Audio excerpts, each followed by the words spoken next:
Gamepoint podcast-ийн шинэ дугаар та бүхэнд хүрэхэд бэлэн болсон байна. Манай подкаст та бүхэнд 7 хоног бүрийн 5 гарагт Premier Sports 1 сувг болон YouTube channel-аар хүрдэг юм. Gamepoint podcast-ийн ерөнхий ивент тэтгэгчээр үе мөчний шингэн доктор Joint Moment Kulkozmin ажиллаж байна. Цогц найрлага бүхий үе мөчний шингэн доктор.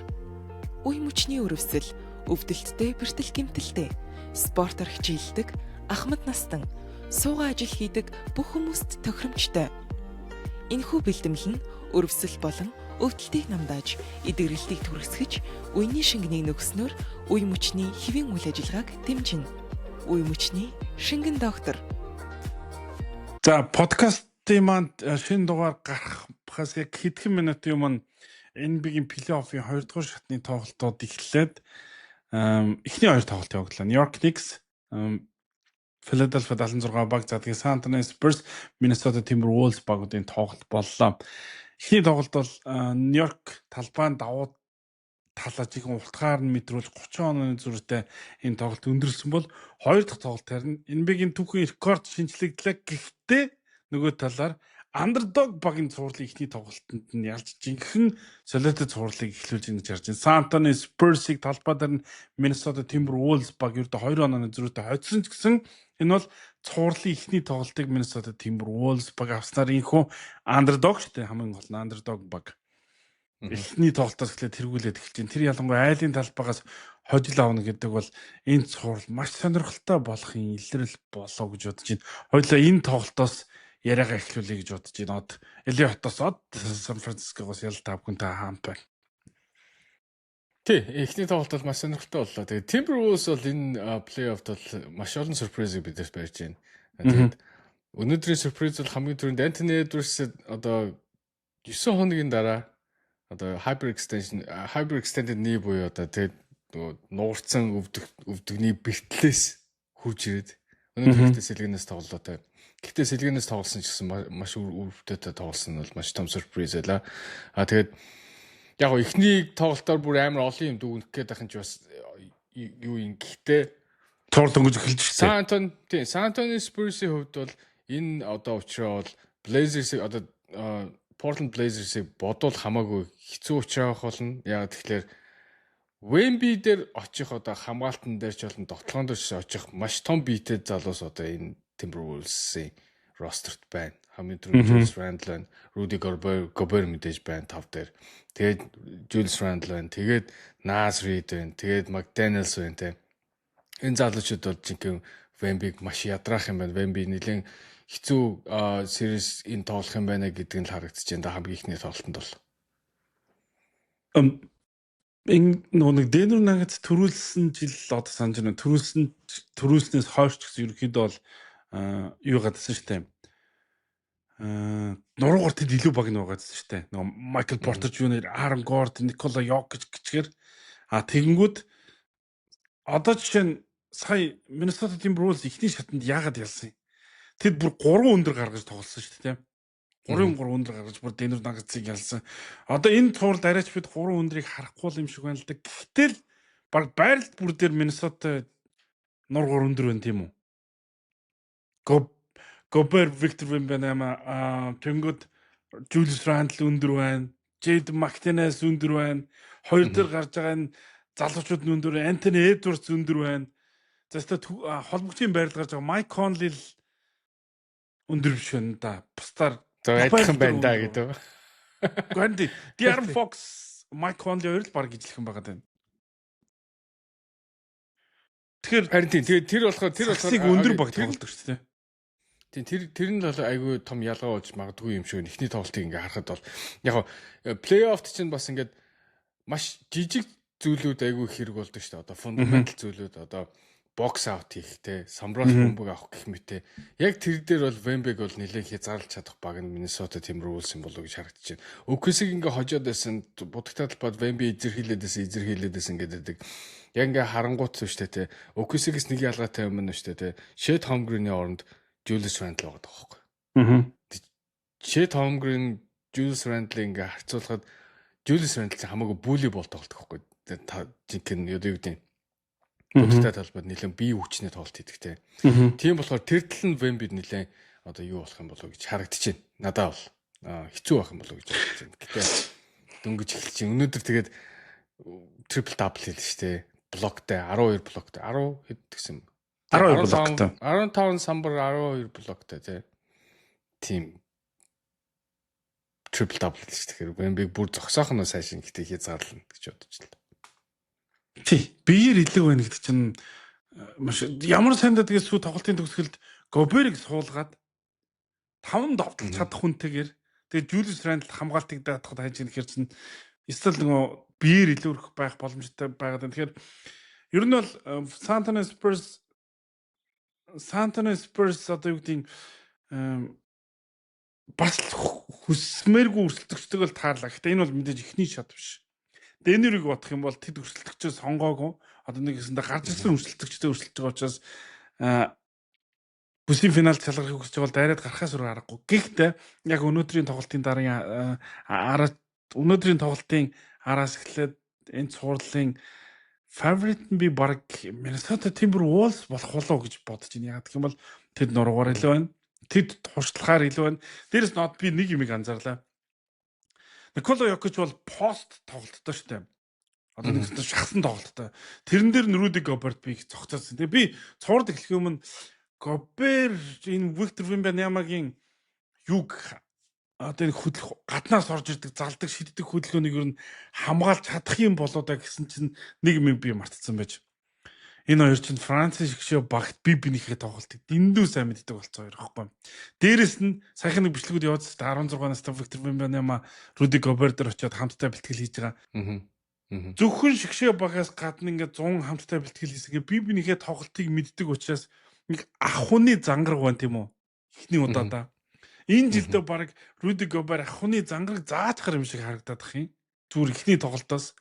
Гэхдээ плей-оффын цуврал ягаад 7 тоглолтоор үргэлжлэдэг вэ? Ягаад төрүүлж 4 хоцсон баг ялдаг вэ? Ягаад гэх юм бол үеэс үед тоглолтоос тоглолтод дасгалжуулагч нар өөрчлөлт хийж чаддаг. Тэгээд өөрчлөлт хийж чадсан баг ялдаг учраас цувралд 3-1-аар хожигдож байгаад энэ жил 2 баг эргэж ирж хожлоо шүү. Тэгэхээр эрт дүгнэх яг гэхдээ ямар ч байсан энэ Руди Гобер, энэ Виктор Вембаньяма гэдэг энэ нэг хоорондын холбоос, энэ нэг хамтдаа байсан бинийхээ тоглолтыг мэддэг туршлагыг бол энэ цувралд бас ингээд зүгээр нэг тоохгүй өнгөрч болохгүй юм байна. Тий. Тэгээд одоо Spurs шүү дээ. Би одоо өмнө би нэг Spurs би итгэхгүй нэрс яагаад тэгэхээр ямар ч туршлагагүй баг гэлсэн чинь Spurs-ийн фэн жоохон дургүй байсан. Гэхдээ одоо яг ингээд тэр туршлагын асуудал одоо энэ дээр энэ шатан дээр л харагдана. Одоо ихний тоглолтоо алдчихлаа. Өнөөдөр бол яг ер нь бол баг ингээд статыг харах юм бол аль талаар баг энэ хоёр баг ер нь бол адилхан тоглолцсон байгаа байхгүй. 2 хонооны зөрүүн дээр тий ребаунд баг адилхан, ассист баг адилхан, стил баг адилхан. Ер нь бол блок Вембиг ингээд блок илүү байгаа байхгүй одоо ингээд харахад. Тэгээд одоо энэ дээр нь шүү дээ тий хоёр дахь тоглолтын дээр Spurs-ийн одоо энэ Вемби дээр ингэж физикал тоглоод байгаа зүйлийг яаж аргалах юм тий яаж одоо Julius Randle-аас хол Вембиг тоглуулах юм яаж Вембиг яг ингээд будагтай талбайдаа сайн одоо ашиглах юм тэгээд дээрэс нь би өмнөх тоглолтын дээр Portland-ийн цуврал дээр чарсан энэ цуврал дээр ч одоо харагдаж байна. Stephen Castle гэдэг залуу бас яг ингээд плей-оффын одоо яг нэг уур амьсгалтай юм тоглолтод жоохон юу яагаад байна. Туршлага дутаад байна. Өнөөдөр жишээ нь ингээд шатаад байна та. Шатаад байна. Өнөөдөр ингээд хөөгчлээ. Юун дээр бас хөөгцсөн шүү дээ. 6 алдартай болоо те. Гэх мэтчлийн ийм жижигхэн алдаануудаа эдэр хэр давтах нь яах нь гэдэг нь л одоо харагдана л да. Ийм зүйлийг нөгөө плей-оффын туршлага гэдэг байна шүү дээ. Келтон Джонсон ч шилдэг 6-т тоглогчийн шагналыг хүртсэн. Келтон Джонсон ч цэлгэрээс гарч бүх багуудын эсрэг уг нь биеэр илүүрхдэг шүү дээ. Гэхдээ Миннесотагийн эсрэг бол өнөөдөр юм биеэр илүүрхэх Назрид бол үсрэхгүй болгохтой байлаа шүү. Тэгэхээр чин нөгөө нэг давуу тал нь тэнд ажиллахгүй байгаад байна. Антони Эдвардс энэ тоглолтод hyperextended knee гэдэг чинь буруу тишээ нугарсан өвдөг гэдэг чинь ер нь бол удирдлан дуусах магадaltaй нөхцлөөс эргэж орж иж байгаа тоглогч сэлгэнээс тоглоод өнөөдрийн тоглолтод ямар галзуу шийдэлтүүдийг оруулаа. Тэр зүгээр л Антони тэгээд удирдлын харж энэ хоёр багш удирдлт 2-1 байт юм байна. Миннесота илүү хожицсан байт юм байна. Антони Эдвардс энэ удирдлын тэр сүүлийн тоглолтод баг 55 оноос Spurs эсрэг авсан байт юм байна. Тэр чинь ер нь бол энэ багийн эсрэг ингээд тухтаа тоглодог баг юм бэ бас бид нар нөгөө Denver Nuggets, San Antonio Spurs гэж хараадсан болохоос Миннесота Timberwolves-ыг гараад ирнэ гэж юусоо айгүй цөөхөн харж исэн юм биш үү? Яг л аваргын хүлээлт нь илүү Denver Nuggets дээр байсан. Тэгээд яг одоо бас л тийм цуврал болох гэдэг. San Antonio Spurs ингээд хайптай яваад байна гэсэн чинь улирал Миннесота илүү хожицсан юм байна. Яг тоглолтын ихний арга барилаас харахад Миннесота таарж болохгүй матчаптай юм байна. Нуруугаар тэд илүү юм байна. Тасгалжуулагч нь багийн залуучууд нь туршлагаар илүү юм байна. Хамгаалалт бас туршлагаар илүү байна, тэ. Ер нь жоохон илүү байгаад байна ихний тоглолтоос харахад. Тэг ер нь тэгж харж байна. Тэгээд одоо нөгөө Wemby-гаас гадна одоо Spurs-ийн guard-ууд айгу хамгаалалтын тоглогч нар айгу сайн тоглодог шүү дээ. Ер нь бол нэлийн үр нөлөөтэй. Тэдний эргээд хамгаалах тоглогч нар одоо хязгаарлах тоглогч нар бас Jaden McDaniels-аас авахгүй болоод байгаад байна л да. Тэгэхээр яг нөгөө плей-офф бол матч ап шүү дээ. Хамгаалалт матч ап дээр болдог.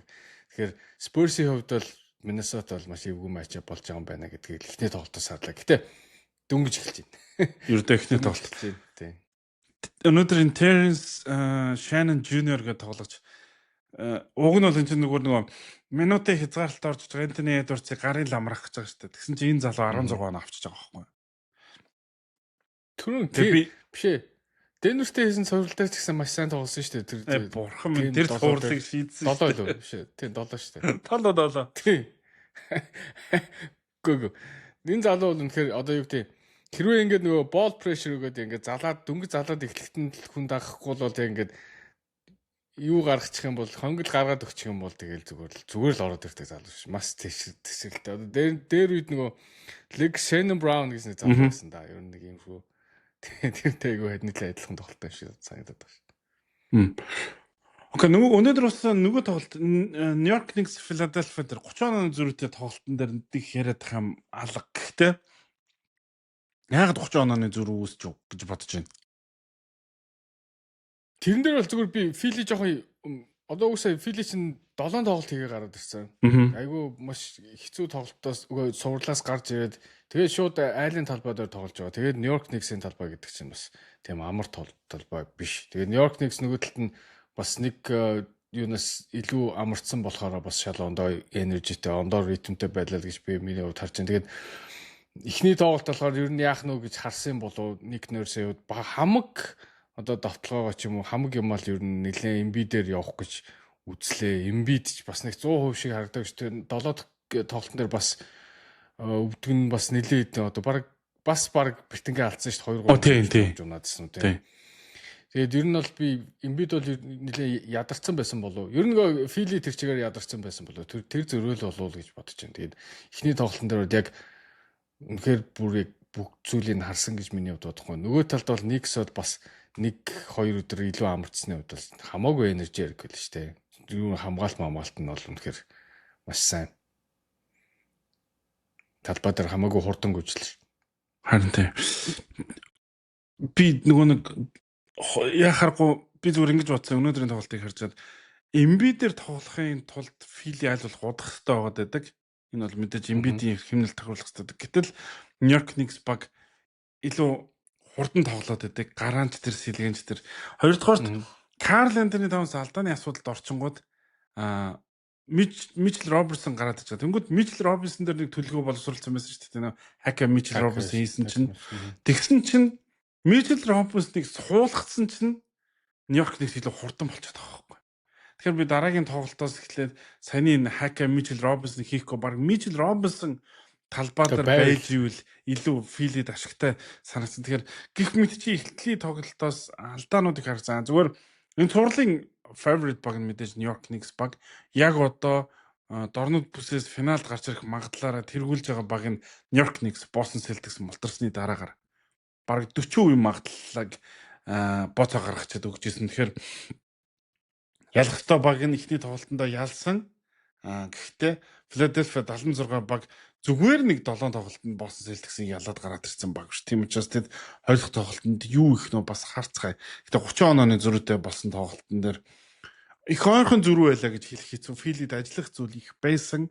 Гэхдээ хоёрдугаар тоглолтын дээр ямар зүйл нэг нөрч хамгийн гол нь авраг авцсан тасгалжуулагч тэгээд тийм одоо шууд ингээд эхний тоглолтын 1-р үед Haka Mitchell Robinson хийх мэх жишээ нь ингээд гоё сонирхолтой хувилбаруудыг ингээд туршаад үзэхээс айдаггүй тасгалжуулагч. Тийм учраас хоёр тоглолтын дээр бас юу гаргаад ирэх үнэхээр хин мэдэх юм алга. Тэгэхээр харж л сууя. Тийм тэгээд энэ Нью-Йорк Knicks бас ингээ Boston Celtics-ээс бас арай ондоо учраа болно л доо филигийн хувьд.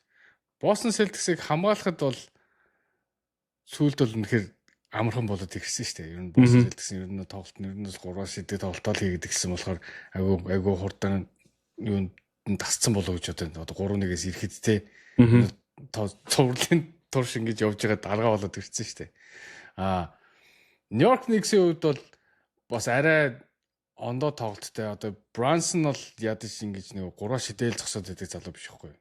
Karl Anthony Towns байна. OG Anunoby байна. Ерөөсөө дошшоо орж гарч тоглолдог тийм тоглолттой болохоор ер нь бол одоо нөгөө VJ Com ч юм уу, Paul George, Maxi энтерт бол нэлээд ер нь бол нэлээд хэцүү. Юуг бодвол Boston-д бол хэцүү цуврал болж магадгүй л гэж хамгаалтан дээр гэж бодож байна. Тийм тэрнтэй зөмөр 100% санал нэг уусаа. Тэгээд дээрэс нь Бостон ч төвдөөс хол байгаадсан шүү дээ. Гэтэл Knicks ч өнөөдөр 3 төв гаргаж ирлээ шүү дээ. Тэр сүүлийнх нь одоо бүр хинч би бүр тэрийж мэдэхгүй залуу гарч ирээд Karl Anthony Towns алдааны асуудлаараа Mitchell Robinson дээр хака Mitchell Robinson хийсэн чинь 3 дахь төв гаргаж ирээд тэгсэн чинь тэрэн дээр алдаа ихэ болчихлоо. Тэгэхээр Бостонд бол бас харин тийм хангалттай төв байгаагүй. Нью-Йоркт бол хангалттай төв байна. Дээрээс нь OG Anunoby гэдэг энэ самбар цайн тусалдаг PF байна. Тэгэхээр нөхцөл байдал арай өөр. Бостонд харьцуулах. Бас л матч ап. Тэгээ Karl Anthony Towns энэ зурвал дээр өмнөх зурвал дээр маш их хэрэгтэйсэн энэ зурвал дээр бүр их хэрэгтэй болно. Тэгээ Нью-Йорк Knicks тэр зүйлийг одоо яаж шийдэх нөө. Атланта дээр нэлээд л өглөөлж арай ч гэж Атлантыг 6 тоглолтод дарлаа шүү дээ. Тэгээд Embiid эсрэг Karl Anthony Towns л нэлээд зүйл болох. Эхний тоглолтын дээр бол гайхалтай харагдлаа. Тийм. Одоо 3 дахь тоглолт бол ондоо. Биш 2 дахь тоглолтоо шал ондоо болов. Тийм. Өнөөдөр бол Anthony Towns үнэлгээ өгөхөөр тоглосон. Тийм үү бол байгаагүй. Зүгээр гэхдээ удирдлагын тоглолтуудыг харахад гэсэн Embiid эсрэг алдааны асуудлыг амархан ордог. Тэгэхээр Karl Anthony Towns алдааны асуудалд хэрвээ эрт ороод байх юм бол энэ нь Philly-д сайн тусах магадaltaй. Өнөөдөр жоохон тактикийн хувьд алдчихлаа гэж хараад байна. Гэхдээ дараагийн удаараас Mitchell Robinson-ыг байлгаад ах юм бол товтлохоонд оролцдог хүний тоо нэгээр багасч чинь гэдэг чинь Philly дараа илүү буцаад хамгаалахад амар юм болол гэж хараад байна. Тэгээд одоо дөнгөж эхэлчихээс цуурлал учраас өөр одоо юу ярих вэ? Харж л бай тий. Дараа тий. Ямар ч гэсэн гэхдээ миний бодлоор л энэ хоёр цуурлал бол тийм амархан бол дуусгүй. Маш урт цуурлал болох болов гэж би бодож байна. Game Point podcast үргэлжилж байна. NBA-гийн улирал эхлэхэд авраг авах магадлал баг 2-т байсан үгүй юу? Саяны хүртэл баг 2-т байсан баг бол Denver Миний favorite баг штэ. Тэгээ одын улирлын ихэнд хэлснээр бол улирлын ихэнд донд сүүлд хэлснээр Denver Nuggets авраг авах магадлал хамгийн favorite нээсэн штэ. Одоо чиний тэр авраг авах магадлалтай баг чинь яг юу болоод одоо өнөөдөр ихэд гэртээ амарцгаацсан явж байна. Цуурлал яг юу болчих юм бэ? Timberwolves эсрэгсэн цуурлал. За мэдээж яг уу цуврал түрүүн бас хэлсэн плей-офф бол матч-апын одоо тий одоо юу тийм учраа бүхтэйг яаж таарна тэрнээс аягүй шалтгаалдаг. Тэгэхээр матч-ап аягүй муу матч-ап таарсан. Уусаад Timberwolves-аас ер нь зүхтах хэрэгтэй байсан. Тэгээд тэрэндээ одоо яалтчгүй одоо таарсан. Нэгдүгээрт, хоёрдугаарт бэртэл гэмтлийн асуудал байлаа. Aaron Gordon тэгээд Peyton Watson хоёр бол маш том одоо wing defender-ууд нь байхгүй байсан. Тэгээд довтлогоон дээр ч гэсэн нэлээд хэрэгтэй хүмүүс нь байхгүй болчихлоо шүү дээ. Гэвч нөгөө талд бас гол тоглогчид нь байхгүй байлаа шүү дээ. Anthony Edwards бэрцсэн Achilles-ийн бэртэл аваад харамсалтай гаргасан тий. Dante DiVincenzo. Тэгээ тусмуу бол сүүлийнхээ геймд тоглоо. Тэгээд хахад 6 тоглолтод ингэж хожигдно гэдэг бол яг бэртлийн плейийн асуудал гэдэг бол зүгээр шалтгаал л да. Зүгээр энэ баг одоо юу яагаад энэ жил ерөөсөө явсангүй гэвэл нэгдүгээрт миний бодлоор коучтэй байна. Коуч David Altman ажиллаа гэж би бодож байна. Тэгэхээр ер нь бол одоо front office шүү дээ тий. Office бол хамаг байдгийг хийсэн баггүй. Энэ жил одоо маш муу нэг гэрээнээс салсан. Оронд нь одоо юу гэдэг сэлгээний маш сайн тоглогч нар авчиж гисэн сэлгээ маш муутай байсан. Одоо энэний өмнөх одоо юу гэдэг сизнүүдийг бодох, улирлуулыг бодох юм бол асуудлаа бол шийдэж өгсөн байхгүй юу ер нь бол. Тэгээд тэр бүх зүйлүүд тэр тоглогч нартаа ер нь бол нэлээд багтаа уусах юу гэх бага цааш нь одоо сайн тоглох боломжийг ер нь бол Адлман дасгалж болж юусаа гаргаж өгч чадаагүй гэж миний хувьд нэгдүгээр бодож байгаа. Хоёрдугаарт бас Никола Йокич, Жамал Мурray дээр тулгуурласан одоо энэ юу бол одоо ингээд хуучирсан юм байна. Одоо Жамал Мурray тийм одоо pick and roll явдаг two man game дээр одоо тулгуурлаад хамаг юм гаргадаг шүү дээ. Одоо аргууд дээр юу baseline-аар cut хийж ордог ч юм уу. Бус нь 3 дээр сул гардаг ч юм.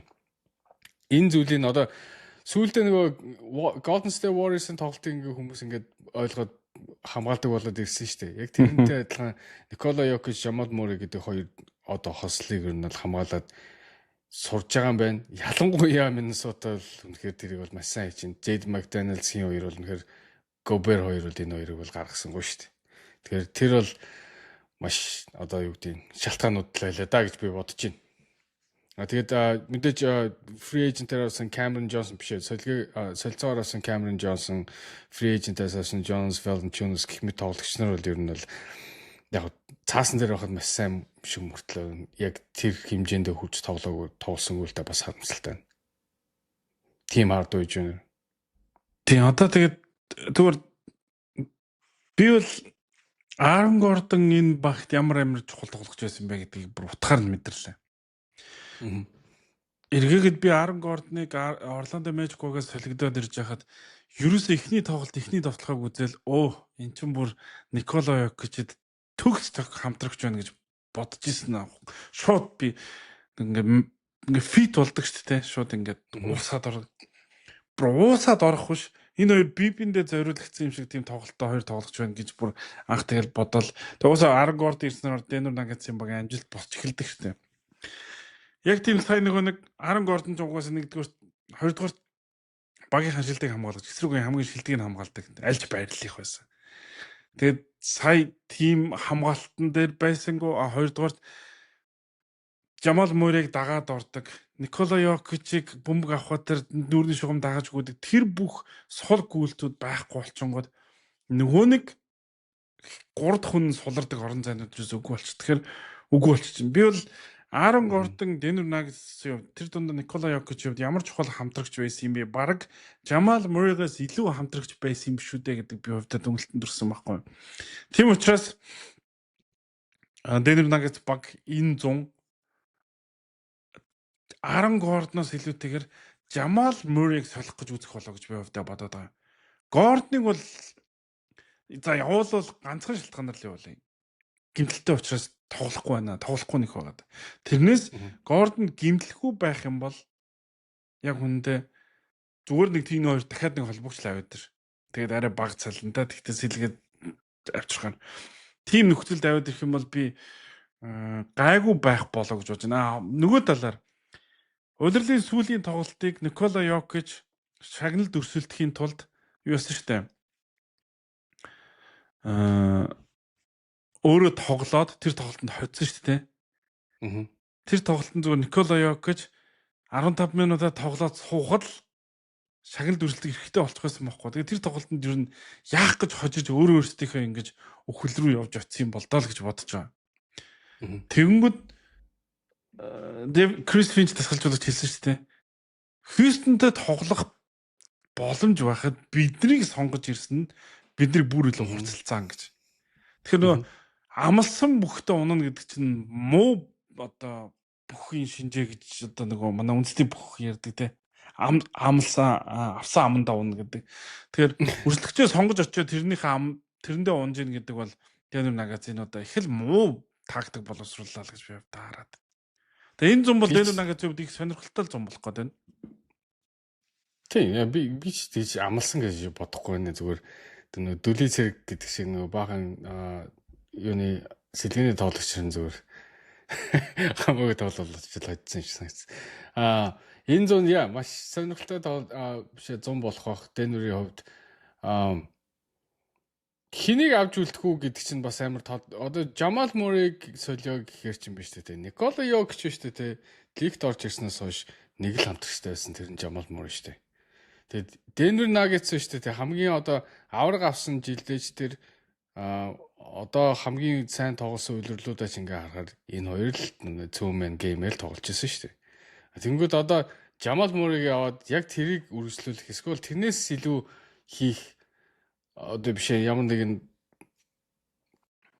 юу тий хамтрагч олно гэхээр санаа гэж ойлгоцоо. Гэхдээ би чамаас ингэж хэлдэг бол сайн бид нар нэг юм харчлаа шүү дээ. Aaron Gordon байхгүй бол энэ хоёр хамтдаа байгаад ажиллахгүй юм байна. Хэрвээ Aaron Gordon байсан бол Aaron Gordon Nikola Jokic хоёр төр нэг холбогч өгчих юм бол энэ хоёр магадгүй ажиллах байхаа гэж би бодоод байгаа хгүй. Миний бодол. Яг ийм дүгнэлт сая ингээд плей-оффын цувралд гарчаад байхад чи Aaron Gordon-ыг явуулаад нэг Жамал Муррейг авч үлдэнэ гэж үү? За Жамал Муррейг авч үлдэхэд чамд Aaron Gordon шиг тохирсон фит болох тоглогч олдох уу? Надад бол ийм хүчний тоглогч нар бол олдох байх гэж бодож шүү дээ. Ер нь бол power forward-ууд тий.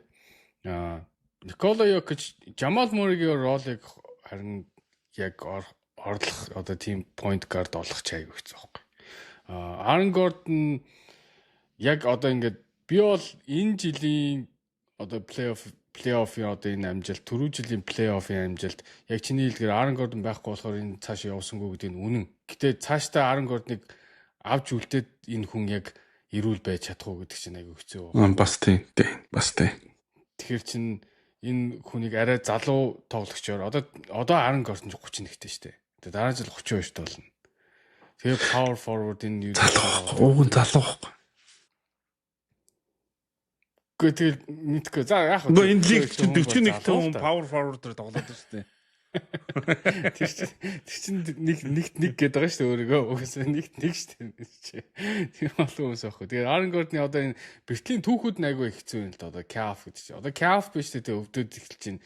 Calf-ийн одоо юу биш weekend calf-тай гэдэг чинь удахгүй Achilles-ийн асуудал гарч ирнэ гэсэн үг байхгүй. Тэгээ шүмж одоо юуны шилбэний булчингийн асуудал гарч ирж байна гэхээр чинь. За явал тэр юугаар ерөөсө тоглож чадсангүй шүү дээ. За хамстрын байсан шүү дээ. Окей. За тэгвэл энэ хүнийг авч хэлэхэд үнтгийг ойлгочлаа. Одоо тэгвэл юу яачлаа л да. Aaron Gordon гимтлээс улмаас явуулсан дээр юм байна. Одоо оронд нь Aaron Gordon за тэгвэл ингэж их гимтдэг тоглогчийг 3 жилийн 100 саяын цалинтай тоглогчийг ямар баг нь чамаас авч одоо буян болох вэ? Ямар баг нь оронд нь чамд Aaron Gordon-оос илүү сайн тоглож өгч буян болох вэ? Харин тэр нэр хэцүү л байна. Одоо чи яг зүгээр Aaron Gordon-ыг явуулахын тулд мэдээж ямар нэгэн асет өгөх болчиход байна л доо. Тэгээд асет өгье гэхээр биш үү те. Denver Nuggets чинь 2032 он хүртэл өөрсдийнхээ драфтын эрхийг яахгүй юм биш үү? Загсан зацуулах эрх байхгүй юм биш үү? Тэр чинь бүгдийн ийш тийш нөгөө гэхдээ яг дандаа опшнтэй л өгсөн юм байл л те. Тэд бол тэгээд ирэх жилийнх нь энэ жилийнх ш. Тэрний ирэх жилийнх нь OKC рүү явж байгаа юм байна шүү дээ. Мэдсэн үү? Эхнийхэн дөргөн. Гоё уустай. Яа хэцүү юм бэ? Гих мэдсэн тэгээ хэцүү л байна л дээ. Гэтэ яг зөндөө задрах багууд бол зөндөө гарч ирэх хөө. Aaron Gordon-ыг бол явуулахад бол нэг тийм хэцүү бол биш байх. Тэгэхээр за тэгвэл Aaron Gordon гэрээ одоо ингээ гимтэлтэй учраас муу гэрээ болчихсон шүү дээ. Одоо өөр нэг том муу гэрээ эхлэх гэж байгаа. Дөнгөж эхлэх гэж байгаа. Christian Brown энэ үлрэл 4 сая зааварчлаар хараад 4 сая 900 мянга баг 5 саяын цалинтай байсан. Ирэх жилээс эхлээд 21 сая 500 мянган доллар болох байхгүй. Цалин шууд гэд 4-5 дахин урж идэх эхэлнэ. Тэгсэн чинь Jaden McDaniels чинь 4 жилийн 125 биш 5 жилийн 130. За нэг энэ хоёр ганц 2 сая долларын цалингийн зөрүүтэй юм байна лээ. Зөрүүтэй. Jaden McDaniels сая Anthony Edwards-ийн эзгүүд нэг цувралыг шийдчихлээ шүү дээ. Тэгсэн чинь Christian Brown сая яг хаана байсан бэ? Тэгээд энэ гэрээ чинь эхлээгүй ухтан муу гэрээ болоод харчлаа шүү дээ. 5 жил үргэлжлэж цааш та. Харин тийм тэгээд нэг муу гэрээсээ саллаа гэсэн чинь дахиад 2 муу гэрээ талцсан. Gordon Christian Brown. Тэр нөгөө хин тэгцээсэн шүү. Michael Porter Jr. Хинийг Denver Nuggets-ийг хасагчны дараа баг би байсан бол хасагдахгүйсэн байна гэсэн шүү. Хүний амт юм аврахорж байгаа хэрэг тийм. Christian Brown шүү дээ би бас хэлмээр л. Яг develop хийгээд хөгжүүлээ болохоор боломжтой юм шиг харагдсан. Хинт ч гэсэн харагдсан. Энэ бол бүх хүнс л тэгж харсан шүү дээ. Энэ Christian Brown ирээдүйтэй юм шиг. Энэ хөгжөөг нэгдүгээр тас өөрийнх нь буруу байх, хоёрдугаар тас одоо би дахиад хэлье. Дасгалжуулагч нар маш мурал одоо хөгжүүлж чадаагүй тэдний л ажил шүү дээ. Тэгэхээр одоо энэ гэрээнээс бас л салах хэрэгтэй. Энэ гэрээнээс салжээж одоо Peyton Watson гэдэг нэг залууг одоо алдах гэдэг байгаа шүү дээ. Алдсан шүү дээ. Одоо эдний хамгийн яг төлөөд авч үлдэж болох болцоо бол байгаа. Гэтэ энэ муруу одоо муу гэрээнүүдээс л хамгийн түрүүнд салах хэрэгтэй л байгаа юм л да. Яг Peyton Watson гэмт хүртлээ Aaron Gordon-ы эцгүүд бас сайн тоглож исэн те. Тэгэд одоо жишээ нь Aaron Gordon-ыг явуулж чадах юм бол Peyton Watson-д гэрийг нөгөө давж үлдэх боломжтой юм. Гэхдээ Aaron Gordon-ыг явуулна гэдэг чинь 33-аас 5 саяын цалинг өгөөд оронд нь цалин авахгүй байх гэж байхгүй шүү дээ. Тэгэхээр бас нэг гэрээ авч л таарна. Тэгэхээр Denver Nuggets-ийн санхүүгийн хувьд харах юм бол энэ жилийн баг нэгдүгээр шатнаас молдрлаа. Ирэх жилийн баг нь одоогийнхоосоо муу байна. Одоогийнхоосоо муу байна. Энэ жилийн баг нь second apron штэ. Харин тий. Second apron баг штэ. Тэгэхээр чи нөгөө цалингийн зэсийг тулгаж болох хамгийн эцсийн хязгаарт нь тулгацсан баг. Тэгэхээр одоо төлөө тагийн тоглогч нар хэд хэд эднийг алдах нь тодорхой байхгүй. Яг тэгж хэлэхэд бол амархан л да. Мэдээж Denver тэгмээргүй л байгаа шүү дээ. Тэгхгүй тулд л ажиллана шүү дээ. Мэдээж. Зүгээр гэхдээ сая ингээд юуг хараад нөгөө хөвлөө хөрлийн сонслоо л доо. Тэгээд тэгсэн чинь Никола Йокич тэгж хэлсэн шүү дээ. Би ингээд юу лээ та extension ингээд зурх уу гэдгсэн чинь би Denver-тэй бүр тэ үрд баймаар байна гэж байгаа. Тэгсэн чинь extend зурна гэсэн үг гэсэн чинь би Denver-тэй үрд баймаар байна гэж 2 удаа тэгж байгаа байхгүй. Тэр чинь үстэй яг эн чинь negotiation одоо хилцээрт явж байгаа юм байна. Хэрвээ Никола Йокич мөнгөн дээр бол асуудалгүй. Никола Йокичтэй одоо баг хүссэн мөнгөний нугаас Denver өгөх нь тодорхой. Гэхдээ Никола Йокич давуулаад айгүй олон юм асуух байхгүй. Энэ баг одоо би аврагын төлөө тогломоор байна ч гэдэг юм те. Энэ багийг ямар нэгэн байдлаар өөрчил коучээ солиж гэдэг ч юм уу. Ямар нэг энэ одоо юуны тавьж байгаа штэ. Саналууд те. Тэрийг яахгүй бол болохгүй шүү гэдэг би сигнал өгж байгаа юм л гэж би бодсон штэ овнрууд та. Тэгээ түрүү жилийн season дуусаад нөгөө Kroenke одоо нөгөө Denver-ийн овнор ч бас нэг айгүй сони юм ярьсан штэ. Хэрвээ одоо ингээд 2 дугаар apron дээр байгаад тэгээд амжилт үзүүлэхгүй бол бид ер нь бол Никола Йокичч баг солихоос аргагүй байдалд очиж штэ гэж байгаа байхгүй. Ер нь бол энэ багт бол хэрвээ аврагын төлөө өрсөлдөхөс баг байхгүй бол эдгээр second apron-ы тийм мөнгө төлөх, такс төлөх юм сонирход байхгүй байхгүй. Тэгэхээр энэ зуны Никола Йокич болон Kroenke хоёрын хооронд одоо биш Denver Nuggets-ийн одоо front office-ийн хоёронд одоо цалингийн юу negotiation хийх бол нэлээд драматай болох болов уу гэж бодож байна. Гэтэ ямар ч байсан ихний ирэх жил бол тоглох нь бол тодорхой шүү дээ. Extension дээр л нэлээд л урт яриа болох болов гэж бодож байна. 10 сард улирал эхлэхийн өмнө extension зураагүй байх юм бол тэр улиралжингаал Никола Йокич драма болоо шүү дээ. Бид нар ярина. Гэтэ шүү дээ. Би зүгээр ингэдэй. Denver Nuggets одоо Kroenke гэдэг одоо Josh Kroenke гэдэг энэ owner чинь NFL-ийн баг эзэн бас Los Angeles Rams-ийн эзэн бохгүй юу? Одоо Los Angeles хотын одоо NFL-ийн баг эзэн. Мөнгөн дээр одоо юу гэдэг багтаа мөнгө зарцуулахтай бол ер нь бол харамч хүн бол биш. Гэхдээ багаа заавал тийм контентер төвшин байлгахыг хүсдэг байхгүй юу? Хэрвээ team төвшин байхгүй бол харин мөнгө зарах дургуйч гэдэг юм уу те. Team төрлийн хүн. Тэгэхээр хэрвээ эдгээр ингээд 2 жил одоо дараалаад одоо second apron team байна. Тэгээ дахиад ийм зүйл тавтагдах юм бол ер нь бол энэ баг бол тарахад бол маш ойрхон болж байгаа болов уу гэж бодож байна.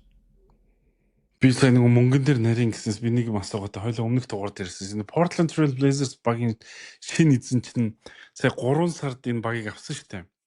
2026 оны 3 сард. Тэгээд сая Портландыг эхний шатны плей-оффт оруулсан Тега Сплиттер ч нэг орлогч дасгалжуулагчийг ажлыг орлон гүйцэтгэгч гэдэг статустай явж исэн. Тэгээд одоо шинэ гэрээ хийх юм уу гэсэн чинь одоо байгаа цалин дээр үлдүүл үгүй бол чамд мөнгө нэмж өгөхгүй. Тэгээд тэгвэл Тега Сплиттер үлдэхгүй л гэсэн юм шиг байгаа юм. Тэгсэн чинь Тега Сплиттерийн цалин дээр одоо байгаа цалин дээр нь ирэх ерөнхий дасгалжуулагч ол гэж үүргэсэн юм шиг байгаа. Тэгээ би гайхаад байгаа байхгүй. Энэ хүн чи одоо NBA-гийн багийн эзэн болж амжилт үзүүлэх гэж багийн эзэн болсон юм эсвэл мөнгө хэмнэх гэж багийн эзэн болсон юм. Мөнгө хэмнэх гэж багийн эзэн болсон бол зүгээр гэртэл байж л да. Юм одоо багийн тийм зардал гаргадаг спортын багийн эзэн болоод байгаа юм бэ. Энэ Том Донд нэгэ залуу чинь ер нь бол яг бүр туршлагагүй биш юм бэлээ. NHL-ийн Carolina Hurricanes гэдэг юуны хоккейны баг нэлээд амжилтанд хүрэж байгаа юм бэлээ. Ер нь авснасаа хойш. Урд нь байгаагаас яг бүр айхтар аврагуулгач юу яатсан юм бол байхгүй юм шиг байна. Гэхдээ зүгээр би ингэж бодсон. Ямар нэгэн одоо ингээд удирдлага солигдоход байна шүү дээ, тий. Одоо шинэ оцсон удирдлага нь доотлол одоо бүгдийн ингээд нэг нэгээр нь байхгүй болдог тоххой. Одоо доотлолтой байсан системийг тэрчгээр өөрчлөөд одоо өөрийнхөө одоо системийг тэнд сорилуулдаг байхгүй. Тэгэхээр энэ жил очиод хамгийн түрүүнд хийж байгаа юм тэр л баг. Одоо жишээ нь тэр урд нь ингээд одоо юу тийм Blazers-ийн удирдлагууд ямар нэгэн одоо подолк ч гэсэн ингээд принтлж гаргахдаа одоо ямар нэгэн процесс явдаг л байсан байгаа шүү дээ. Тэр процесс нь хүртэл таалагдахгүйсэн ч юм уу. Ямар нэгэн байдлаар өөрийнхөө юун дур хүслээр л хийх гээд байгаа юм болоо гэж би бодсон. Тэгээд ийм одоо зүгээр удирдлага солигдох, коучинг, стаф солигдох иймэрхүү зүйлүүд бол угаасаа л одоо шинэ одоо менежмент очиход л болдог л зүйл л дээ. Өнөөдөр ингээд Dallas Mavericks бас Masai Ujiri-г авч штэ. Хэний нэг тэр их гоё юу болцсон шүү. Тийм. Тэгэхээр угаасаа эхлээд хизээ нэгэн цагт угаасаа Portland-ийн одоо удирдлагууд солигдох нь тодорхой байсан. Надад тэр Masai Ujiri өнөөдөр Dallas Mavericks Masai Ujiri-г багийнхаа үйл ажиллагаа хариуцсан ерөнхийлөгч болон альтернат governor багийн эзэн орлогч эзэн гэдэг статустай явж байна одоо. Багийн эзний эзгүүд багийн эзний статустай байна гэсэн үг болчих таарч. Баяр ер нь бол хэний Mark Cuban-ийн хийжсэн зүйлийг хийх гэдэг юм шиг. Харин том албанд шул байгаа үстэй. Тэгээд хамгийн ихний зүйл нь юу вэ л штэ. Jason Kidd дасгалжуулагчтай ер нь яг яах юм? Одоо эн чинь багийн шинэ удирдлагч өөрийнхөө дасгалжуулагчийг авчирдаг штэ. Эн чинь шинээр бүхнийг эхлэн. Харин Kidd яах вэ? Би асаа солигдно л гэж бодож байна. Би бол Masai Ujiri бол угаасаа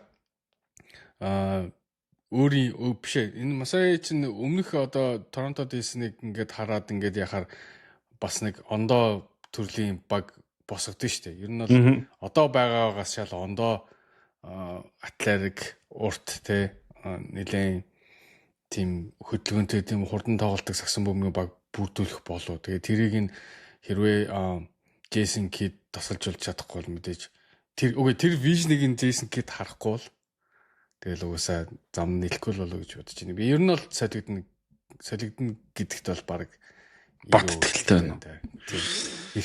Ирэх жилийн үйлрэл ер нь нэлээд муу хэлэхэд л ер нь бол гол байна.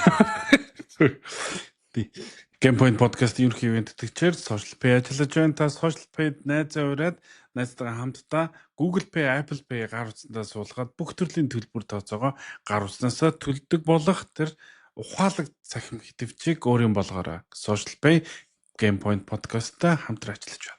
Social Pay-ээр хамтдаа урамшуулал авах найзаа урын аянд таныг урьж байна. Social Pay-ийн хэрэглэгч та шинээр найзаа урих бүртээ 5,000 төгрөгийн мөнгөн урамшуулал аваарай. Харин таны урилгаар аппликейшнд амжилттай бүртгүүлсэн найз чинь Social Pay дээрх Virtual Mastercard, Google Pay эсвэл Apple Pay холбоотой 10,000 төгрөгийн урамшуулал авч дэлхийн хаач хамгийн хэлбэрээр төлбөр тооцоогоо хийж олон төрлийн урамшуулалт хөтөлбөрт хамрагдах боломжтой. Social Pay-ээр найзаа урьж, найзтай ч гэсэн бэлэг бариарай. За, ойлоо нэгэнд юу яцсан учраас баг яриад энэ мултарсан багууд яриад эхэлсэн учраас ер нь бол Boston Celtics багийн эхний шатнаас мултарна гэж бол яг Jason Tatum ирсний араас 10 хүнээс асуух юм бол аруула юу яриад байгаа юм бэ гэх байсан баг. юу гэж тэ аваргын төлөө өрсөлдсөн шүү дээ. Яг угаасаа ч Boston Celtics баг аваргын төлөө өрсөлдөх хүлээлттэй байсан. Аврах магадлал өгж байгаа байдал, улирлыг төгсгсөн байдал те илт илүүрхсэн байдал. Гэхдээ плей-офф яг түрүүн хэлдгээр match up төвийн байрлалдаа үнэхээр сул байсаар байгаад улирлыг дууссан яг тэр асуудал. Houston Rockets шин холбогчийн байрлалаар асуудалтай улирлын турш явсаар байгаад яг холбогчийн байрлалын асуудлаас болоод плей-офф мултарсан. Boston Celtics төвийн байрлалдаа асуудалтай явсаар байгаад төвийн байрлалын асуудлаас болоод Philadelphia 7 тоглолтод хожигдоод дууслаа. Гэтэ энэ бол Embiid иртэл бол гоё юусэн шүү дээ. Тийм. Цуурлалт 3-1-ээр тэргүүлж ирсэн шүү дээ. Гэтэ одоо яг Boston Celtics яах вэ? Чи байсан бол Boston Celtics-ийн Brad Stevens-ийн оронд байсан бол чи одоо яг юу вэ? Хамгийн түрүүнд дасалжуулагч хаална. Авраг уцсан дасалжуулагч шүү дээ. Харин тий, авраг болсон дасалжуулагч. Гэхдээ авраг болохдоо бол тэр чинь заавал Аз гэж хэлэхэд бас хэцүү маа бас болохгүй мэн. Гэхдээ штэ тий, аврага ботлох жилдээ бол фейлдсэн бохгүй юу? Jason Tatum баг хожигдсан цувралын хамгийн сүүлд бэртэл тэр одоо нөгөө юу гэдэг Мазула дасалжуулагчийн одоо ажлын байрны яриа гараагүй ингээл намдцсан болохоос ер нь л тэр үлрэл халагдах байсан байхгүй. Энэ одоо 3-аас шидэд хожигддаг зүйл бол ингээд баг 3 дахь жилдээ орж штэ. Яг адилхан скемлэр тоглодог, адилхан системээр тоглодог. Яг 3-аас шидсээр байгаад 3-аас орвол хождог, орохгүй бол хождог. Яг энэ тоглолтоор явсаар байгаа л дуусчин. Тэгээд хамгийн түрүүнд энийг солих гэх юм бол дасалжуулагчаас солино штэ. Энэ одоо энэ систем их юм барьсан хүнд таалагдсан шүү дээ. Тэгээд шинэ дасалжуулагч ирлээ. Тэр хүн ямар цагсан бөмбөг тоглох гэж чад нь одоо юу тийм хамааруулад Jason Tatum, Jaylen Brown хоёрыг авч үлдэх үү гэдэг асуудал яригд. Би надад ч шууд асуух гэдэг. За чи болохоор дасгалжуулагч хаалах гэдэг юм. Би болохоор Мазула сайн байсан гэж хэлэхгүй л дээ. Гэхдээ сая Jaylen Brown, Jason Tatum хоёр хамтдаа нэг авраг авцсан үнэ. Үгүйс гараг байхгүй. Гэхдээ шүү дээ. Тэрийг эргээгээд харах юм бол тэд нар эргээгээд харах юм бол би өнөөдөр нэг бичлэг үзсэн юм аа. Энэ хоёр хамтдаа авраг авсан тэр багууд нь яг юу тохиолдоод авраг авсан гэн эргээд нэг харчаарай. Ер нь өрсөлдөгч багийнх нь бүх лидерүүд нь гимтсэн байл шүү дээ. Boston Celtics авраг авсан тэр жил. Тэгэхээр бас Азиандооч байсан тий. Энд чинь плей-офф шүү дээ. Нөгөө талаар нэг авраг авчлаа. Гэхдээ тэрнээс бусд нь фейлдчихлээ. Ингээд дараалаад 2 дахь жилдээ фейлдчихлээ.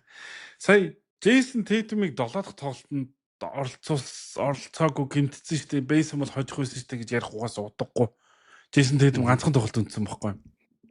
Өмнөх 2 тоглосон. Тэгвэл тэрэн дээр дуусгах нь яасан чадаагүй. Уус 7 дахь дээр Jason Tatum тоглосон ч ялагдах байсан. Тэгэхээр энэ хоёрын одоо хамтрал ингээд дахиад нэг удаа бүтлгүүдчлээ шүү дээ.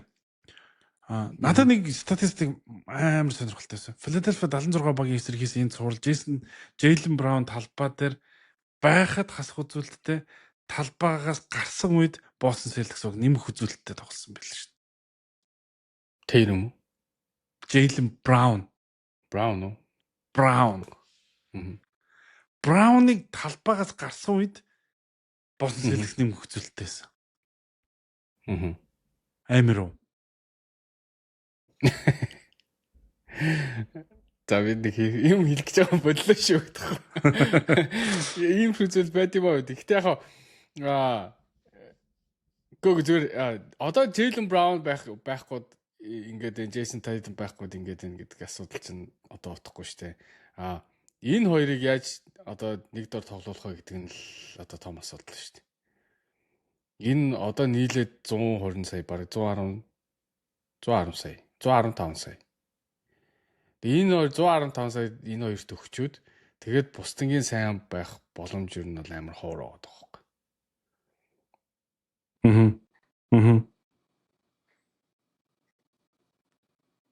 Миний зүгээр бодлоор бол хин нэгний одоо юу тийм трейд хийгээд ондоо одоо юу гэдэг залуу тоглогч нар авчих юм болов. Гэхдээ уул нь энэ хоёр чи хоёулаа залуу шүү дээ. Харин тийм. 8-тай нэг нь 30-тай.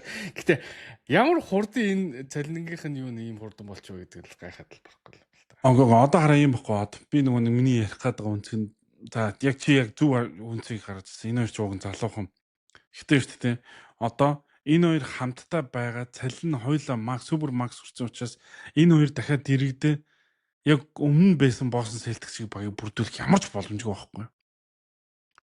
Нэгт тэр. Хоёрт багийн эзэн солих. Такс төлийг багийн эзэн солих. Багийн эзэн бол өмнөх эзэдүүд нөгөө нэг багаа зарахын тулд таксыг бүр 500 сая ингэж хүргэж хагаад хайпруулж байгаа солилцсон шүү дээ. Шинэ эзэдүүд эренгүүтээ шууд кат хийсэн. Тэнгүүд энэ хоёр одоо байгаа цалингийн цэстэр яг багаа дахиад аврагын төлөө хэмжээний баг болох боломжгүй байхгүй. Яг бол энэ хоёр цалингийн цэснийх нь 70% нийцлээс уучж байгаа байхгүй. Яг нөгөө нэг хоёлоо өмнөх багууд дээр нэг жишээ яриадсэн шүү дээ. Энэ хоёр чинь багийнхаа баг 80-90% авчлаа. Тэгэхээр үлцэн 15% нь яаж баг босох юм бэ? Яг тийм асуудал учраас тийм учраас л би одоо ингээд Jaylen Brown, Jason Tatum багийн лидер юм чинь Jaylen Brown-ыг явуулаад оронд нь өөр самбарын тоглогч авчираад тэгээд ингээд тоглол зүгээр юм биш үү гэдэг зүгээр л санаа واخгүй. Ингүүл яасан бэ гэдэг л санааг би гаргаж байна. Тэрнээс чиний хэлдгээр эхлээд дасгалжуулагчаас сольж үзэх нь эхлээд зүв бах. Гэхдээ би одоо чинь юуг нь хоёул цалингийн цэсийг харъя л да. Зүгээр яг ингээ харахад бол бүр айхтар. Яг энэ хоёрын цалин айгүй том байгаа болохоос бусдынгийнхэн цалин бол нэг тийм айхтар бүр даагаад байгаа юм байхгүй л харагдах юм. Одоо чи ингээ хараа л да. Jason Tatum 58, Jaylen Brown 57. Тэгээд Derek White 30. Тэгээд Sam Hauser 10, 7, 2 гэдэг дандаа минимум зогс шүү дээ. Тэгээд эн чин active cap нь 187 гэдэг чинь эн чин юунаас доогор واخ. First step-наас доогор واخ. Харин тийм одоо байгаа чинь хэрвээ төлөөд явуулъя гэхэд цааш нь явуулъя гэх юм бол ер нь бол space байгаа байхгүй зэ. Надад бол тэгж харагдаад. За одоо Vucevic төлөө цагт бол Vucevic-ийн 21 сая сулраал оронд нь өөр нэг тоглогч авах хэрэгтэй. Тэгэхээр Vucevic-ийн оронд нэг тоглогч аваад Boston Celtics аврагын төлөө өрсөлдөхөж баг болж чадах уу? За гэж бодъё. Одоо New York Knicks-ийн байдал. Гэхдээ яг одоо ингээ OKC-г харна, Spurs одоо гарч ирж байна. Нөгөө талд Detroit амир байна те. Detroit гарч ирж байна. Тэгээ Charlotte гээд ингээ залуу багаа цаашаа гарч ирж байна. Тэгэхээр өрсөлдөөн айгу өндөр л байна л да. Хэцүү л байна л да. Гэтэ энэ хоёрыг солилоо гэж салгалаа гэд бүр айхтар сайжна гэсэн бас юу байхгүй шүү. Баталгаа байхгүй шүү. Тийм баталгаа байхгүй. Тэгээд Asset-ууд нь 27 онд байна. Ер нь бол өөрсдөд нь draft pick-ууд нь байна шүү. 27 онд. Нөгөө авраг болохоос өмнө л энэ хоёрыг салгачих юмсан гэж боддог байсан шүү дээ. Тэгээ авраг болсон чинь энэ хоёрыг салгах шаардлагагүй байна гэд тэрээр алгуулсан. Тэгвэл одоо буцаад авраг болоогүй ингээд юу ангууд чинь дахиад гараад ирж байгаа байхгүй. Яагаад энэ хоёрыг ер нь салгаж болдог ингээд. Гэхдээ яг салахад бол амархан. Гэтэ зүгээр би одоо ингээд салгачих юм бол одоо эх жилээс ч юм уу салгачих юм бол энэ өөр жоохон яарсан зүйл болох уу гэж миний бодож байна. Яагаад тэгэхээр шүү дээ. Энэ нэг нь 28-тай, нэг нь 30-тай. Эх жил 29-31-тэй л байхгүй. Яг prime дээр байна шүү дээ. Ялангуяа Jason Tatum бол prime дөнгөж эхлээл явж шүү дээ. Тэгэхээр энэ хоёрыг салгах юм бол жоохон яарсан л хэрэг болох уу гэж би миний бодод байна. Яг энэ хоёр шиг одоо дахиад тоглогч Boston Celtics тийм амархан ирээч өгөөч. Чадвар. Яг байрлалын хувьд жил мэдгүй л дээ. Гэхдээ яг энэ хоёр шиг чадвар бол. Би болохоор ингэж байна. Jaylen Brown гэдэг чинь яг одоо эхэлж байгаа, 90 дээр явж байгаа, багийн номер 1 байж чадна гэдгийг харуулсан энэ од тоглогч аахгүй. Ийм тоглогчийг хинээр солих вэ гэхээр өөр нэг од тоглогчоор солих байхгүй. Тэр нь самбарын тоглогч. Тэгж үзэл гэж юу? Тийм би тэгж л яриад бас болох л дээ. Тэрнээс Jaylen Brown-ыг ингээд задлаа ширхэглээд оронд нь ингээд баахан дундаж төвчний 3-4 тоглогч авах гэж байгаа юм биш. Jaylen Brown-ыг угсаас од тоглогчоор солино. Jaylen Brown-аас амар сонирхолтой бас live подкаст стрим хийсэн байл. Стрим хийгээд. Нэг зүйл амар сонирхолтой зүйл татсан. Юу гэж хэлсэн гэхээр энэ жил миний карьерийн хамгийн гоё жил байлаа гэж хэлж байгаа байхгүй. Авраг авсан жил нь биш. Яг тэгвэл чинь багийн номер 1 байж Өөрөө харин тэ өөрөө номер 1 болоод тэг анх удаа тэ урд нь гарч ингэж үзээд ста инким. Тэнгүүд ийм зүйл амсчаар чинь дахиад одоо юу гэдэг Джейсон Терм эргэжил ирээд энэ хоёр хин нэг вэ, хин хоёр вэ, хин яах вэ гэдэг дээр очих юм бол Джейлен Браун баг өөрөө ч явуу гэж магадгүй юм биз дээ. харин тэг хүссэн үсээгүй тийм зүйл сонсогдож байгаа байхгүй юу? Тэг өөр амар том юм ярьж илэн штэ. Баг лиг баг эмбидэд баг алдаа өгсөрөө наваа хойж дуулцлаа үзлээ. Ер нь бол жоохон нөгөө кринж хийх хүний өмнөөс нэг жоохон ичдэн штэ. Яаж нэг гэмэрл юмнууд ярьж илээ дээ. Тэгэхээр Джейлен Браун ерөөхдөө ер нь бол жоохон тийм том амбицтай болж байгаа юм шиг л миний хувьд харагдсан. Тэгээд явуулъя. Зүгээр эргэжлээс энэ хоёр бас дахиад бинийхээ хөл дээр гიშиж байгаа юм шиг харагдах юм бол Джейлен Браун баг өөрөө явууч гэж хэлж магадгүй юм л. лигт яг нэг байрлал давхцсан гэх нь тааш. За нэг байрлал давхцсан тоглогчдоос гэх юм бол Винс Картер, Трейси Макгрегор хоёр үеэлүүд шүү дээ. Тэгээд Торонто Raptors гэдэг багт хоёулаа залуу гарч ирээд хятад исэн. Гэхдээ Винс Картер од болоод ихэлсэн, Трейси Макгрегор баг нь ялсан гэсэн тэр тоглолтын сэтгэл дундуур байгаадсэн шүү дээ. Тэгээд Орландо Мэжик баг руу солигдчихсэн. Хамгийн ойрхны жишээ Пол Жорж Кавай шүү дээ. Тийм. Багийн номер 1 Коби Шак хоёулаа ялаадсан бүр түүхэнд үлдэхгүй замжилт үдчихсэн. Гэхдээ би багийн номер 1 болмоор байна штэ гэдэг амбицаас ууж муулцж эхэлсэн те. Тэгэхээр өсөөгөө тэр зүг рүү явах л бах Бостон Селтикс. Би тэгэхээр тэрэнд нь хүрэхгүйгээр нь залчвал яасан бэ л гэж бодоод байхгүй. За гэхдээ Бостон Селтикс баг дээр энэ зуны турш их сонирхолтой юм үйл явдлууд өрнөх баг. Одоогоор Жой Масула яригдаг байна ажиллаа алдна гэж Дерек Вайтийн солилцоо хамгийн өндөр магадaltaй гэж яригдж байна. За Вучевичиг бол авч үзэхгүй байх шүү дээ. Дерек Вайтыг сольж яах юм. Чи эн чин winning player шүү дээ. Ийм хүмүүс чинь харин за бэж дээ. Тэгвэл чи хийхгүй одоо чи багаа өөрчлөлтөд хэнийг солих гэж чи Брауныг солих, Вайтыг солихгүй. Үгүй free agent тэр мөнгө зарж авъя л дээ. Чин цай байна шүү дээ. Саний цуврал дээр бол Дерек Вайт үнэхээр хэлэх юм уу баалга. Энэ үгүй ба хараа. Энэ ямар ч одоо юу гэ хүлээлтгүйс энэ жил чи уул нь идэр чи унжаах хэрэгтэй байхгүй юу? Унаад энэ жилийн драфтаар нэлийн сайн авсан бол идэр чин шал ондоо болох гэсэн байхгүй юу? Тэгээд жоохон хортой сизон болчлоо өөрсдөө. Тэгээ энэ сизон ингэж явах чи Дерек Вайтыг хөдөлмөр амар их байгаа шүү дээ. Тийм. Тэгтээ чи нөгөө нэг ямар кинонд хэлдэг л Moneyball дээр хэлдэг л чи удирлын хамгийн сүүлийн тоглолтод ялаагүй л бол тэгээд тэр удирлаа ямар мундаг байсан яасан гэж яриад нэмэргүй гэж тийм.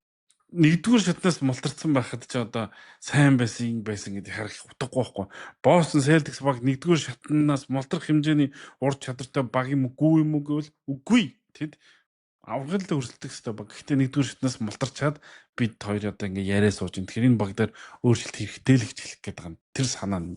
Тэр санааг л гаргаж ирээд байгаа. Гэтэ энэ жил үү, эх жил үү гэтгэлээ. Окей, угаасаа зөндөл ярьж ирсэн шүү дээ. Тэгээд яг болохгүй гэж. Gameboy podcast үргэлжлэж байна. Бид хоёр өмнөх дугаар дээр Detroit Pistons багийг ер нь бол баг мулталцсан. Плей-оффоос. Тийм тэгсэн чинь 3-1 хийсэн дөрөв гэдэг залууг.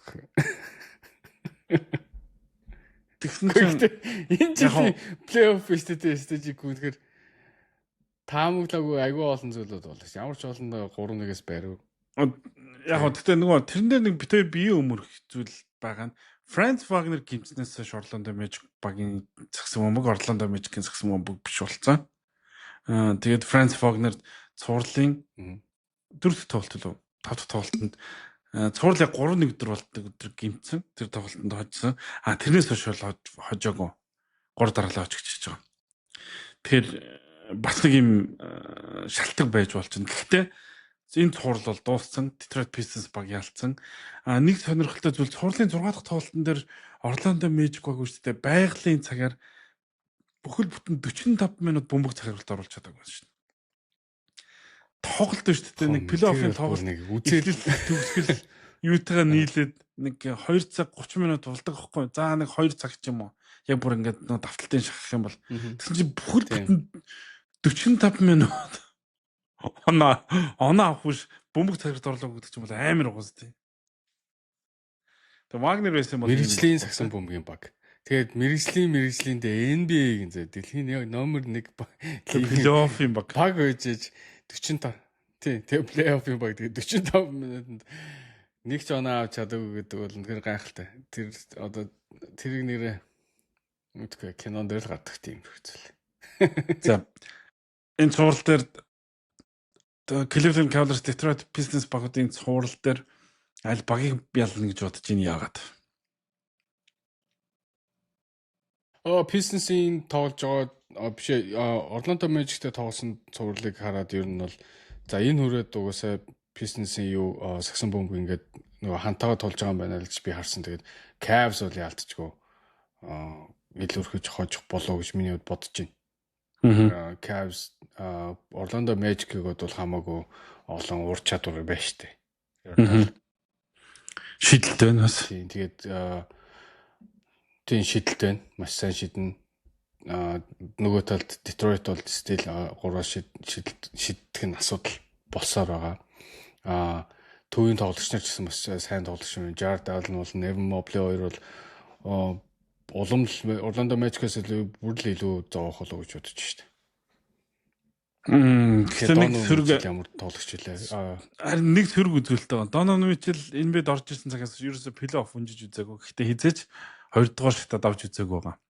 Дахиад нэг удаа 2 дугаар шатанд шалгарсан л явж байна. Тэгээд энэ жилд авч чадах нүггүй юу харъя да тий.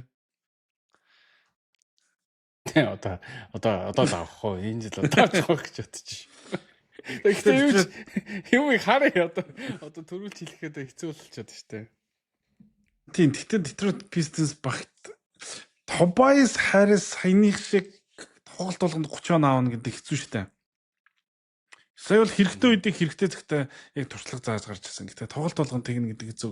Гэхдээ плей-офф айл цуурлыг ингээд нэг-нэгээр ээлж аваад гардаг л да 4 тоглолтод 4 өөр тоглогчид сайн тоглоод тэрний нэг л байсан болов гэж бодож байна. Гэхдээ Cavaliers эсрэг яаж тоглох нь гэж харъя. Одоо харин нөгөө нэг дэлхийн нийтийн анхаарлын төвд байгаа нэг цуврал байна. Энэ бол ямар тоглогч тоглож байгаа цуврал дэлхийн нийтийн анхаарлын төвд байдаг гэхээр мэдээж LeBron James байгаа цуврал дэлхийн нийтийн анхаарлын төвд байдаг. Тэгээд дээрэс нь өнгөрсөн жилийн аваргуудын эсрэг тоглож байгаа бол энэ цуврал үнэхээр дэлхийн нийтийн анхаарлын төвд байна. За Лука Дончич багийнхан бэлтгэлд хамрагдаад эхэлсэн гэж хэлэх нь хаашийн одоогор гүйж эхлэх байгаа.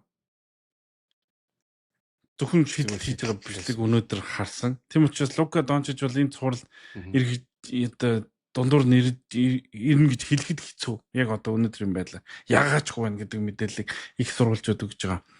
Лука Дончичтай тоглоод Oklahoma City Thunder эсрэг энэ улирлд ер нь ойрхон тоглосныг нь би санахгүй байна Lakers-ыг. Ер нь л бүх тоглолтыг эхний хагас 20-30 оноо зүрхтэй дууссан. 30-40 оноо гэж хэлсэн. Тэ. Одоо яг юу найдаж жишээ нь юу өөрчлөгдсөн гэж Oklahoma City Thunder эсрэг Lakers тэнцүү тоглоно гэж бид харах бай. Од. LeBron James цаг хугацааг эргүүлээд нэг тоглолтод 50-с дээш орно дундчлуул. 7 тоглолт гарч магадгүй. Мэдгүй би энэ дээр одоо 4-0 гэд хэлчмээр л байна. Гэтэ одоо янз бүрээр хэлүүлээд хараалуулгаад одоо айж байгаа болохоор нэг 4-1 гэж хэлдэг юм бол гэж би бодож штэ. Энэ дээр бол ямар нэгэн одоо боломжууд би бол өнөхөр авч харахгүй зүгээр. Найдаж байгаа хүмүүс бол байгаа бах. Би бол хоос найдаж чаддаг хүн биш. Үгүй бүх талаараа шүү дээ. OKC илүү бүх талаараа юу гэдэг ямар ч позишныг ингээд аваад үзэхээр шүү дээ. Төв дээрээ ч илүү, PF-н ч илүү, SG-н ч илүү, Court-н ч илүү бүр ингээд бодоод сэлгэн ч гэсэн илүү. Тэгэхээр яг юунд найдах уу гэхээр одоо надад өнөхөр хэлж мэдэх юм алга. Би бүр дасгалжуулагчаар ч илүү гэж. Тийм дасгалжуулагч илүү туршлагатай. Аврах дасгалжуулагчтэй. Тийм үү? Тийм. Тэгэд хоёр багийн дасгалжуулагч хоёулаа 41 настай. Хоёр дасгалжуулагч 41 настай шүү дээ. Одоо Lakers-ийн лидер нь 41 настай. Тэгэд Энэ тоод нэг илэрхийлж гэнэ үгүй тэгээ бодоод үзгүй. Гэхдээ ямар ч байсан мэдээж энэ цуврал дээр нэг хэд хэдэн зүйл миний харж байгаагаар тодорхой байна. Одоо тодорхой нь гэх юм уу болох бах. Нэгдүгüүрт нь дэлхийд даяар Лудортыг энэ цувралд их үзэн ядах бах. Яа гэх юм бол Лудорт өмнөх цувралд ч гэсэн бохир тоглолтоо өргөжлүүлсэн. Энэ цуврал ялангуяа тэр бохир тоглолтоо гаргах байх. Тэрэн дээр энэ цуврал дэлхийн нийтийн анхаарлын төвд орох учраас нэлээд их үзэн ядах бах. Хоёрдугаар LeBron James дахиад нэг цуврал дээр бага угаасаа манлайлна. Яг л өөр сонголт байхгүй.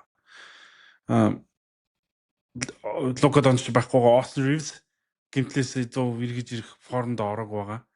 Тэгээд нөгөө маш их нөгөө энэ сүүлийн одоо бүтэн сар тоглохгүй байгаа шууд плей-оффын тоглолтод ороод эхэлсэн чинь нөгөө амьсгаа нь хөрөхгүй ерөөсөө нэг үе тоглол ядарч байгаа нь харагдаад байлаа шүү дээ. Нэг тийм 3-дугаарт сэлгэний тоглолтоор Oklahoma City таандар ямар илүү вэ гэдэг энэ зурлал харуулах байх гэж би бодож байна. Гурван зүйл миний мэдж байгаагаар энэ гурвал тодорхой байна. Тэр би 2016 онд байсан бол LeBron James 2016 оны LeBron James байсан бол энэ зурлал Lakers ялах боломжтой ялна гэж хэлж чадах байлаа шүү. Гэтэ энэ 2026 он бохгүй. Яагаад гэвэл LeBron байгаа болохоор. LeBron 31 настай LeBron байсан бол 31 настай LeBron-ыг хэн зогсоодог байсан бэ л дээ. Гэтэл яг одоо нөгөө талд нь эд үедээ яваа MVP лигийн Clutch of the Year шагналыг эзэн тэг эд үедээ яваа. Энэ үлрэл дахиад MVP-ийн шагналыг авах гэж байгаа тоглогчтой J-Dub гимтэлтэй байгаа ш дууг нь. Тэгтэл J-Dub гимтлээс үл хамааран тэд авраг авах магадлал хамгийн өндөр баг хэвээрээ байгаад байгаа шалтгааны нөхөр энэ баг тийм л зузаан бүрэлдэхүүнтэй deep баг байхгүй. Тэгэхээр энэ жилийн Lakers бол энэ жил J-Dub 2 дугаар шатнд энэ жил 3 хожигдсон. Гурван дээр нь баг J-Dub тоглоог шүү.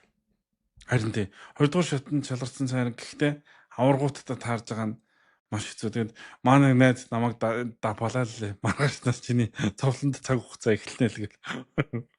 Тэр нь би тэр найзтай хэллээ. За тэгээд довлон цаг хугацаа эхлэхээр нь тэгээд зурагтай унтраагаад өөр сууг дээр тавиад хотынхаа багийг дэмжнэ. Нэрээ тэр баг маань хаана байгаа вэ гэлээ. Тоглож байгаа юу л гэлээ. Тэгээд өөр хэлэхгүй байсангүй. Хүн болоод ингээд байна л да. Дэлхийн нийтээр л тэгж штэ. Бүгдээрээ ингээд Lakers ямар боломж байхгүй гэсэн чинь Rockets ингээд хожоод ингээд гараад ирсэн. Одоо тэгээд дахиад боломж байхгүй гэж ингээл тэгэл янз бүрийн одоо нэг дэлхийгээр дүүрэн одоо нэг ESPN-ийн ялангуяа сэтгүүлчнийг дапалж штэ.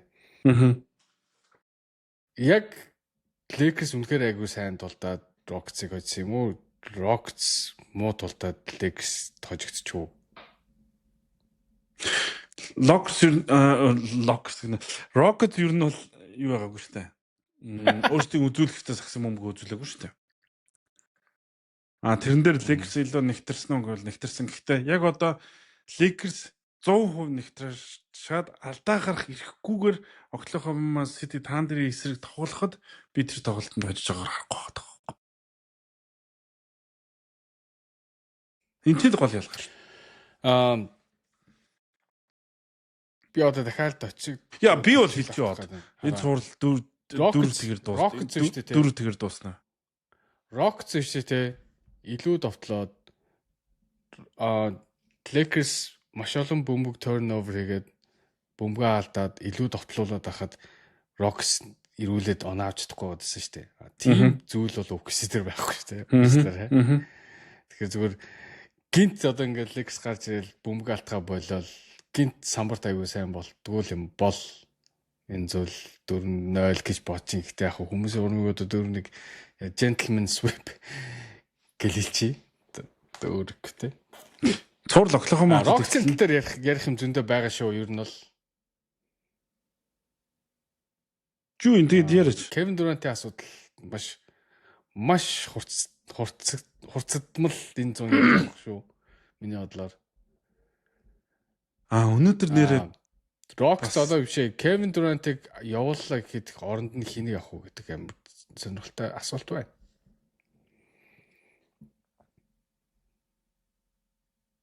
Мэдгүй юм да. За яг тэр Rockets-ийн Kevin Durant-тай холбоотой асуудлыг хоёлаа дараагийн дугаарт үлдээч. Тэгээ өнөөдрийн дугаар маань нэлээд урт сунжирчлаа. Тийм учраас Lakers дээр цуурлалын харьцаа чи 4-1 гэдэг таамагийг Oklahoma City та нарын талд өгч байгаа маань. Би болохоор 4-1 гээд Lakers-ийн талд өгч байгаа.